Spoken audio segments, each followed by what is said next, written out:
नमस्कार सर्व स्वामी सेवेकरी यांना श्री स्वामी समर्थ. आज मी स्वामी समर्थ महाराजांची बोधकथा तुम्हाला सांगणार आहे. तुम्हाला ती नक्की आवडेल.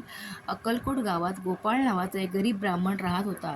तो अत्यंत भक्तिभावाने स्वामी समर्थांची पूजा करत असे. त्याची पत्नी आणि 2 मुलं यांच्यासाठी तो दिवसभर कष्ट करून आपल्या कुटुंबाचा चरितार्थ चालवत असे.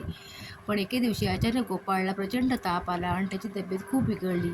गावच्या वैद्यांनी खूप प्रयत्न केले पण काही उपयोग झाला नाही.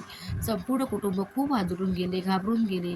शेवटी त्याची पत्नी रडत रडत स्वामींच्या मठात गेली आणि स्वामींच्या पायासमोर जाऊन नतमस्तक होऊन विनवणी करू लागली. स्वामी, माझ्या नवऱ्याला वाचवा, माझ्या नवऱ्याला वाचवा. तो गेल्यावर आम्हाला कोण सांभाळेल? तुमची कृपा असेल तर तरी तो नक्की वाचेल.